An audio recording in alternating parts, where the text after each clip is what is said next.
Good morning madam.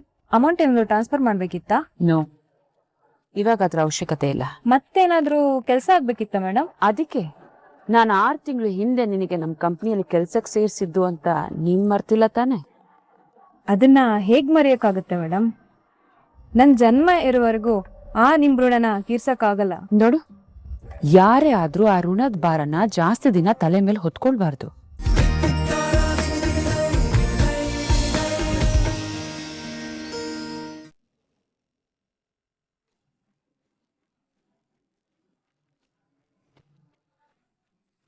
Good morning madam. Good morning. Good morning ಪುಟ್ಟಿ. Good morning ತಾತ. ಯಾಕೆ ಪುಟ್ಟಿ ಡಲ್ ಆಗಿದ್ಯಾ? ರಾತ್ರಿ ನಿದ್ದೆ ಸರಿಯಾಗಿ ಆಗಿಲ್ವಾ? ಸರಿಯಾಗಲ್ಲ ತಾತ, ನನಗ್ ನಿದ್ದೆನೆ ಬರ್ಲಿಲ್ಲ. ನೀವ್ ಮಾತಾಡ್ಸ್ ಹೋದ್ಮೇಲಂತೂ ನನ್ ನಿದ್ದೆನೆ ಮಾಡಕ್ ಆಗ್ಲಿಲ್ಲ ತಾತ. ಯಾಕಮ್ಮ, ಅಂಥದ್ದೇನಾಯ್ತು? ಅಲ್ಲ, ಬಿಸ್ನೆಸ್ ಅಲ್ಲಿ ಏನಾದ್ರು ಟೆನ್ಷನ್ನು, ಪ್ರೆಷರು ಆ ಥರದ್ದೇನಾದ್ರು ಆಯ್ತಾ? ಅದಕ್ಕೆಲ್ಲ ನಾನ್ ಕೇರ್ ಮಾಡ್ತೀನ ತಾತ. ಮತ್ತೇನಾಯ್ತು? ಅದೇನೋ ಗೊತ್ತಿಲ್ಲ ತಾತ, ನಿದ್ದೆ ಮಾಡೋಣ ಅಂತ ಕಣ್ ಮುಚ್ಚಿದ ತಕ್ಷಣ ಅದೇನೋ ಒಂಥರ ಕನ್ಸು. ಅದ್ರಲ್ಲೂ ನನ್ ಲೈಫಲ್ಲಿ ಯಾವತ್ತೂ ನಡಿಯಕ್ ಆಗದೆ ಇರೋಂತ ಅಸಾಧ್ಯವಾದದ್ದು ನನ್ ಕಣ್ಮುಂದೆ ಬರುತ್ತೆ. ಮನ್ಸು ಮಾಡಿದ್ರೆ ಈ ಪ್ರಪಂಚದಲ್ಲಿ ಅಸಾಧ್ಯವಾದದ್ದು ಯಾವ್ದಿದೆ ಮೇಡಮ್? ಬೇರೆ ವಿಷಯದ ಬಗ್ಗೆ ನನಗ್ ಗೊತ್ತಿಲ್ಲ ರಾಯ್, ಆದ್ರೆ ನನ್ ಕನ್ಸಲ್ ಬಂದಿದ್ದು ನನ್ ಜೀವನದಲ್ಲಿ ನಡೀದೇ ಇರೋದು. ಹೌದಾ? ಹಾಗಿದ್ರೆ ಅಂತ ಕನ್ಸು ಏನಮ್ಮ? ಏನೋ ಒಂಥರ ಸಂಭ್ರಮ, ಸಡಗರ. ಅಲ್ಲಿನ ಅಟ್ಮಾಸ್ಫಿಯರ್ ನೋಡ್ತಿದ್ರೆ ಯಾವ್ದೋ ಮದ್ವೆ ಸಂಭ್ರಮ ಅನ್ನಿಸ್ತು ತಾತ. ಮೇಡಮ್, ಏನ್ ಹೇಳ್ತಿದ್ದೀರಾ? ನಿಮ್ಗೆ ಮದ್ವೆ ಕನ್ಸು ಬಿತ್ತಾ? ಹೌದು, ನಾನ್ ಸೀರೆಲ್ಲ ಉಟ್ಕೊಂಡು ಮದ್ವೆ ಹೆಣ್ಣಿನ ತರ ಪಕ್ಕ ಟ್ರೆಡಿಷನಲ್ ಹುಡುಗಿಯಾಗಿ ರೆಡಿ ಆಗಿದ್ದೆ. ಅದ್ ನನ್ಗೆಷ್ಟ್ ಕಾಮಿಡಿ ಅನಿಸ್ತಿದೆ ಗೊತ್ತಾ? ಅದು ನಾನ್ ಸೀರೆ ಉಟ್ಕೊಂಡಿದೀನಿ ಅಂದ್ರೆ ಇಟ್ಸ್ ಹಾರಿಬಲ್. ರೀಮ್ಮ, ಆ ಕನ್ಸಲ್ಲಿ ಬೇರೆ ಏನೇನು ನೋಡಿದೆ? ಅದೇ ತಾತ, ನಾನ್ ಅರ್ಶನ ಡ್ರೆಸ್ ಹಾಕೊಂಡು ಅರ್ಶನ ಶಾಸ್ತ್ರಕ್ಕೆ ರೆಡಿಯಾಗಿ ನಿಂತಿದ್ದೆ. ಒಂದಷ್ಟು ಜನ ಅರ್ಶನದ ನೀರ್ ಎರ್ಚಕ್ಕೆ ಅಂತ ಹಿಂದೆ ಅಟ್ಟಿಸ್ಕೊಂಡ್ ಬರ್ತಿದ್ರು. ಅಲ್ಲೇ ಪಕ್ಕದಲ್ಲೊಬ್ಬ ಅರ್ಶನ ಶಾಸ್ತ್ರದ ಬಟ್ಟೆ ಹಾಕೊಂಡು ಅರ್ಶನ ಶಾಸ್ತ್ರಕ್ಕೆ ರೆಡಿಯಾಗಿ ನಿಂತಿದ್ದ. ಎಸ್, ಇನ್ನು ಏನೇನ್ ನೋಡ್ದೆ ಅಂತ ನೆನ್ಪು ಮಾಡ್ಕೊಬಿಟ್ಟಿ. ತಾತ, ನೀವ್ಯಾಕಷ್ಟು ಎಕ್ಸೈಟ್ ಆಗ್ತಿದ್ದೀರಾ? ನಂಗೆ ಈ ತರ ಕನ್ಸ್ ಬರ್ಬಾರ್ದಲ್ವಾ? ಸರಿಯಮ್ಮ, ಕನ್ಸು ಯಾಕೆ ಬಂತು ಯಾಕೆ ಬರ್ಲಿಲ್ಲ ಅದೆಲ್ಲ ಆಮೇಲೆ ಯೋಚನೆ ಮಾಡೋಣ. ಮೊದಲು ನೀನ್ ಕನ್ಸಲ್ಲಿ ಇನ್ನು ಏನೇನ್ ನೋಡ್ದೆ ಅದನ್ನ ನೆನ್ಪು ಮಾಡ್ಕೊಬಿಟ್ಟಿ. ನೆನ್ಪು ಮಾಡ್ಕೊ ಪ್ಲೀಸ್. ನಾನು ಓಡ್ತಿದ್ದೆ. ಎಲ್ರೂ ಅರ್ಶನ ನೀರ್ ಹಾಕೋದಕ್ಕೆ ಅಟ್ಟಿಸ್ಕೊ ಬರ್ತಿದ್ರು.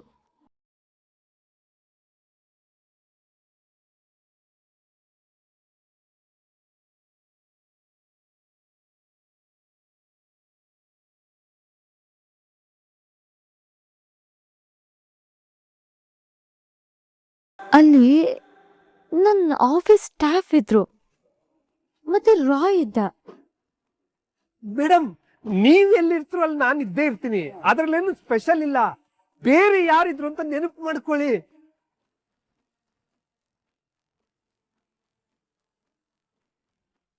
ನೀನು ಇದ್ದೆ ತಾತ. ನಿನ್ ಜೊತೆ ಲಾಯರ್ ಅಂಕಲ್ ಇದ್ರು. ನೀನ್ ಎಷ್ಟ್ ಖುಷಿಯಾಗಿ ಓಡಾಡ್ತಿದ್ದೆ ಗೊತ್ತಾ? ಬೇರೆಯವರೆಲ್ಲ ಓಕೆ ಪುಟ್ಟಿ, ಅಲ್ಲಿ ಅರಿಶಿಣದ ನೀರ್ ಹಾಕಕ್ಕೆ ಬರ್ತಾ ಇದ್ರಲ್ಲ, ಅದ್ರ ಪಕ್ಕ ಇನ್ನೊಬ್ಬ ಗಂಡ್ಸು ಅರಿಶಿಣ ಶಾಸ್ತ್ರಕ್ಕೆ ರೆಡಿಯಾಗಿ ನಿಂತಿದ್ನಲ್ಲ, ಆತ ಯಾರು ಜ್ಞಾಪಿಸ್ಕೊ. ಎಷ್ಟು ಟ್ರೈ ಮಾಡಿದ್ರು ಆ ಒಂದು ಮುಖ ನೆನ್ಪು ಬರ್ತಿಲ್ಲ ತಾತ.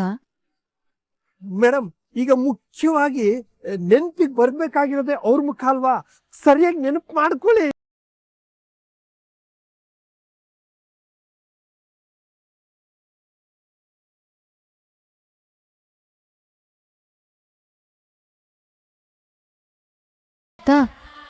ನೀವು, lawyer uncle, office staff, Roy, ತಬ್ಲಾ, ಮಲ್ಲಿ ಎಲ್ಲ ಇದ್ರು.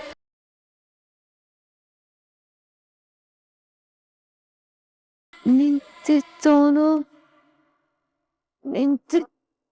Pranav Jhansi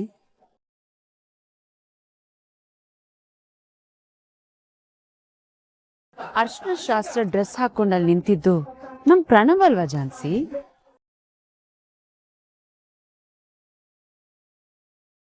what nonsense! ಇವ್ನ್ ಯಾಕೆ ನನ್ ಕನ್ಸಲ್ ಬರ್ತಾನೆ? ಅದು ನೀನು ಎಂಗೇಜ್ಮೆಂಟ್ ಆದ್ಮೇಲೆ ಈ ತರನೇ ನನ್ನ ಅರ್ಶನ ಶಾಸ್ತ್ರ ಆಗ್ಬೇಕು, ಈ ತರನೇ ನನ್ ಮೆಹಂದಿ ಶಾಸ್ತ್ರ ಆಗ್ಬೇಕು ಅಂತ ತುಂಬಾ ಕನ್ಸ್ ಕಟ್ಕೊಂಡಿದ್ದೆ ಜಾನ್ಸಿ.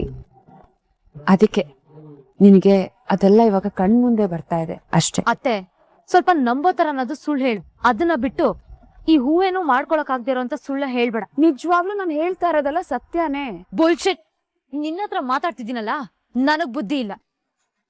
ಹೋಗ್ ತಿಳ್ಕೊಳ್ಳಿ ಅತ್ತೆ, ನೀವ್ ಎಷ್ಟೇ ನಂಬ್ಸೋದಕ್ ಪ್ರಯತ್ನ ಪಟ್ರು ನಾನ್ ನಂಬಲ್ಲ.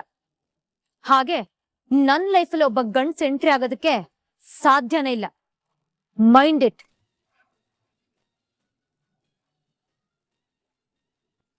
ಸದ್ಯ ಇವಳ ಮೈಂಡ್ ನ ಡೈವರ್ಟ್ ಮಾಡಿ ಆ ರಾಘವೇಂದ್ರ ನೆನಪು ಬರ್ದೇ ಇರೋ ತರ ಮಾಡ್ದೆ. ಏನೇ ಕುತಂತ್ರ ಮಾಡಿದ್ರು ಆ ದೇವ್ರ ಲೆಕ್ಕಾಚಾರನೇ ಬೇರೆ ಇರುತ್ತೆ. ಖಂಡಿತ ನನ್ನ ಮೊಮ್ಮಗಳಿಗೆ ನೆನ್ಪು ಬಂದೇ ಬರುತ್ತೆ, ಸತ್ಯ ಅರ್ಥ ಆಗುತ್ತೆ.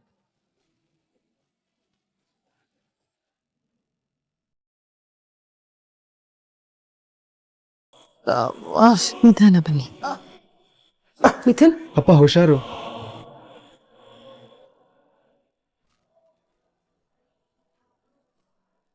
ಏನನಿತಾ, ನಿಮ್ ಜೊತೆ ಸ್ವಲ್ಪ ಮಾತಾಡ್ಬೇಕು. ಬಾ ಪಲ್ಲವಿ. ರಾಘು, ಏನು ತೊಂದರೆ ಇಲ್ಲ ಅಲ್ವೇನಪ್ಪ? ಗಾಬರಿ ಆಗ್ಬೇಡಿ, ಏನು ಸೀರಿಯಸ್ ಏನಿಲ್ಲ. ಮೆಟ್ಲಿಳಿಬೇಕಾದ್ರೆ ಜಾರ್ ಬಿದ್ದಿರೋದ್ರಿಂದ ಕೈ ಫ್ರ್ಯಾಕ್ಚರ್ ಆಗಿದೆ. ಹಾಗೆ ತಲೆಗೆ, ಕತ್ತಿಗೆ, ಬೆನ್ನಿಗೂ ಒಂದು ಸ್ವಲ್ಪ ಏಟ್ ಆಗಿದೆ. ಅದಕ್ಕೆ ಡಾಕ್ಟರು ಬೆಡ್ ರೆಸ್ಟ್ ಹೇಳಿದ್ದಾರೆ. ಸದ್ಯ ಹೋಗ್ಲಿ ಬಿಡಪ್ಪ, ಏನು ತೊಂದರೆ ಇಲ್ಲದೆ ಬಚಾವಾದ್ರಲ್ಲ, ಅಷ್ಟ್ ಸಾಕು. ಅವ್ರೇನೋ ಬಚಾವಾದ್ರು, ಆದ್ರೆ ನಮ್ ಪಲ್ಲು ಜೀವನಕ್ಕೆ ಅವರಿಂದನೇ ಕಲ್ಬಿತ್ತಲ್ಲ ಅತ್ತೆ. ಬದುಕು ನಮ್ಮ ಕೈಯಲ್ಲಿದ್ರೆ ಗ್ರಾಚಾರ ದೇವ್ರ ಕೈಲಿರುತ್ತೆ. ಅದಕ್ಕೆ ಯಾರು ತಾನೇ ಏನು ಮಾಡೋಕ್ಕಾಗುತ್ತೆ?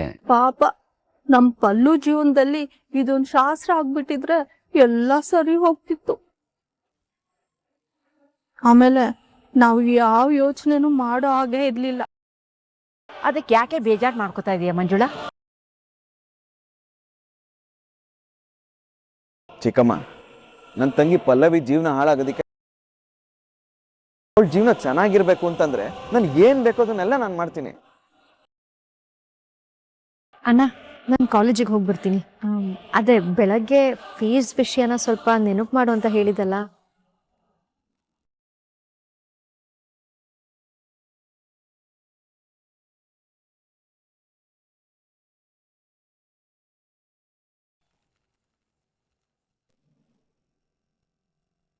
ಅಣ್ಣ, ನಾನು ಕಾಲೇಜಿಗೆ ಹೋಗ್ಬಿಡ್ತೀನಿ. ಅದೇ ಬೆಳಗ್ಗೆ ಫೀಸ್ ವಿಷಯನ ಸ್ವಲ್ಪ ನೆನಪು ಮಾಡು ಅಂತ ಹೇಳಿದಲ್ಲ.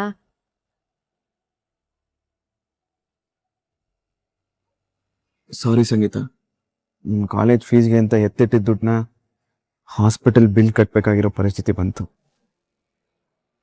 ಅಲ್ಲ ರಾಘು, ಹಾಸ್ಪಿಟ್ಲ್ ಬಿಲ್ ಕಟ್ಲಿಕ್ಕೆ ಆಗದಷ್ಟು ಬಡತನ ಅವರಿಗೆ.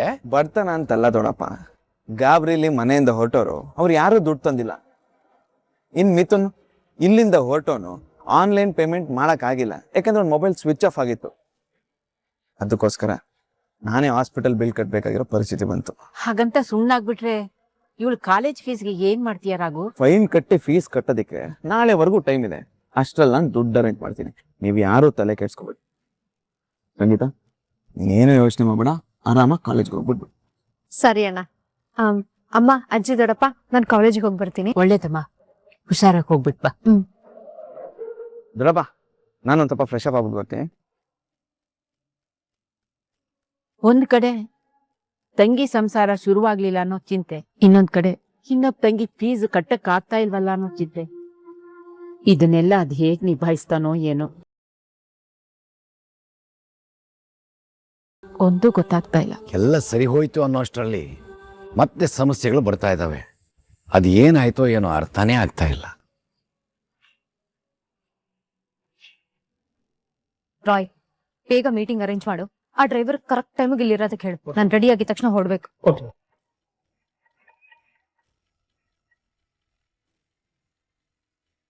ನೀನೇನೇ ಪ್ರಯತ್ನ ಮಾಡಿದ್ರು ನನ್ನ ಜಾನ್ಸಿ ಮದ್ವೆ ಮಾಡ್ಸಕ್ ಆಗ್ತಿಲ್ಲ ಅಲ್ವಾ?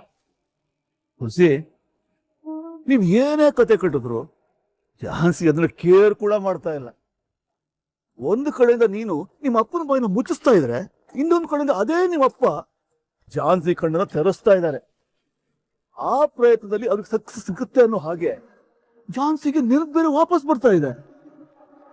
ಸೊ ಏನ್ ಮಾಡ್ಬೇಕು ಅಂತಿದ್ದೆ? ಇಷ್ಟೆಲ್ಲ ಮಾಡಿರೋ ತುಳಸಿ ಮುಂದೆ ಏನ್ ಮಾಡ್ಬೇಕು ಅಂತ ಪ್ಲಾನ್ ಮಾಡ್ಕೊಳ್ದೆ ಇರ್ತಾಳೆ ಅಂತ ಅನ್ಕೊಂಡಿದ್ಯಾ? ಅದೇ ವಾಟ್ ನೆಕ್ಸ್ಟ್ ಅಂತಾನೆ ಕೇಳ್ತಿರೋದು ಮಾಮ್. ಯಾಕಂದ್ರೆ ಚಾನ್ಸಿಗೆ ಏನಾದ್ರೂ ನೆನಪು ಬಂದ್ರೆ ಎಲ್ಲಾ ಕಥೆನೂ ಮುಗ್ದೋಗುತ್ತೆ. ಪ್ರಣವ್, ಇವಾಗ ನಮ್ಗಿರೋ ಪ್ರಾಬ್ಲಮ್ ಜಾನ್ಸಿ ಅಲ್ಲ ಕಣ, ಆ ರಾಘವೇಂದ್ರ. ಅದೇ ಮಾಮ್ ನಾನು ಹೇಳ್ತಿರೋದು, ಈ ರಾಘು ಜಾನ್ಸಿ ಜೊತೆನೆ ಇದ್ದಾನೆ. ಇವಾಗ ಅವನು ಹಳೆ ನೆನಪುಗಳನ್ನೆಲ್ಲ ತರ್ಸೋದಕ್ಕೆ ಪ್ರಯತ್ನ ಪಡದೇ ಇರ್ತಾನ. ಅವನ ಆಫೀಸಲ್ಲಿ ಉಳ್ಕೊಂಡ್ರೆ ತಾನೆ ಅವನ ಪ್ರಯತ್ನ ಮಾಡೋದು. ಅಂದ್ರೆ ಏನ್ ಮಾಡ್ತೀವಿ ಮಾಮ್? ಮೊದ್ಲು ಅವನಿಗೆ ಆ ಡ್ರೈವರ್ ಪೋಸ್ಟ್ ಇಂದ ಗೇಟ್ ಪಾಸ್ ಕೊಡಿಸ್ತೀನಿ. ಆಮೇಲೆ ನಮ್ ಕೆಲ್ಸ ಈಸಿ ಆಗುತ್ತೆ. ಈಸಿ ಆಗುತ್ತೆ ನಿಜ, ಆದ್ರೆ ರಾಘುಗೆ ಗೇಟ್ ಪಾಸ್ ಕೊಡೋದು ಕಷ್ಟ. ಕಷ್ಟ ನಷ್ಟ ಅಂತ ನೋಡೋದಿಕ್ಕೆ ಈ ತುಳಸಿ ರೆಡಿ ಇಲ್ಲ. ಏನಾಗುತ್ತೆ ಅನ್ನೋದು ನಿನಗೆ ಗೊತ್ತಾಗುತ್ತೆ. Wait and watch.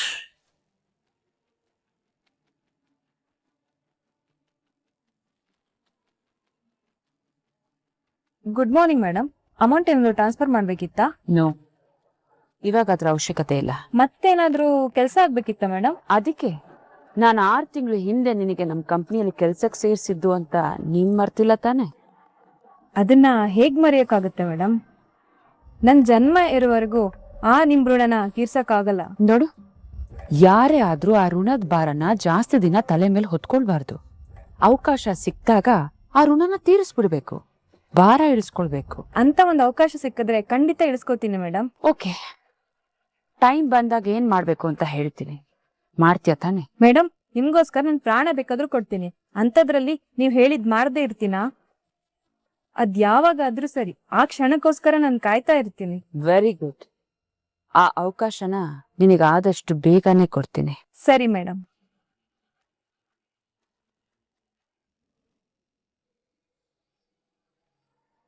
ರಾಮಾಚಾರಿ, ಆದಷ್ಟು ಬೇಗ ನಾಮಕರಣಕ್ಕೊಂದು ಒಳ್ಳೆ ಮುಹೂರ್ತ ನೋಡಪ್ಪ. ಈ ನೆಪ್ತಲ್ಲಾದ್ರೂ ಎಲ್ಲ ಒಟ್ಟಿಗೆ ಸೇರೋಣ ಅಂತ ಆಸೆ ಆಗ್ತಾ ಇದೆ. ಸರಿ ನೋಡತ್ತೀನಿ ತಡಿ. ಎಲ್ರೂ ಒಟ್ಟಿಗೆ ಸೇರೋದೇ ಒಂದ್ ಖುಷಿ, ಅದ್ರಲ್ಲೂ ಒಂದ್ ವಿಶೇಷವಾದ ಕಾರ್ಯಕ್ರಮಕ್ಕೆ ಸೇರೋದಿದೆಯಲ್ಲ, ಅದು ಸಂತೋಷನೇ ಬೇರೆ. ಅಮ್ಮ, ಇದೇ ತಿಂಗಳು 28ನೇ ತಾರೀಕು ತುಂಬಾ ಒಳ್ಳೆ ದಿನ ಇದೆ. ನೀವೆಲ್ಲ ಹೂ ಅಂದ್ರೆ ನಾವು ಅವತ್ತೇ ಇಟ್ಕೊಬಹುದು. ಆಗ್ಬೋದು ರಾಮಾಚಾರಿ, ಒಳ್ಳೆ ದಿನ ಅಂದ್ಮೇಲೆ ಅವತ್ತೇ ಫಿಕ್ಸ್ ಮಾಡ್ಬಿಡು. ಅಮ್ಮ, ನೀನೇನ್ ಹೇಳ್ತೀಯಾ? ಇದ್ರಲ್ಲಿ ಕೇಳೋದೇನಿದೆ? ನಮ್ ಚಾರು ಹೇಳ್ದಾಗೆ 28ನೇ ತಾರೀಕೆ ನಿಗದಿ ಮಾಡ್ಬಿಡಪ್ಪ. ಆಮೇಲೆ ಎಲ್ಲಾರು ಕರೆಯೋಣ. ಅತ್ತಮ್ಮ, ಎಲ್ರನ್ನೂ ಕರೆದು ತುಂಬಾ ಗ್ರ್ಯಾಂಡ್ ಆಗಿ ಸೆಲೆಬ್ರೇಟ್ ಮಾಡೋಣ. ಮತ್ತೆ ನಮ್ ಪುಟಾಣಿ ನಾಮಕರಣ ಅಂದ್ರೆ ಎಲ್ಲಾರು ಬರ್ದೇ ಇರ್ತಾರ? ನಮ್ಮನೆ ಮಹಾಲಕ್ಷ್ಮಿ ದೆಸೆಯಿಂದನಾದ್ರೂ ಎಲ್ಲಾರು ಒಟ್ಟಿಗೆ ಸೇರೋಣ.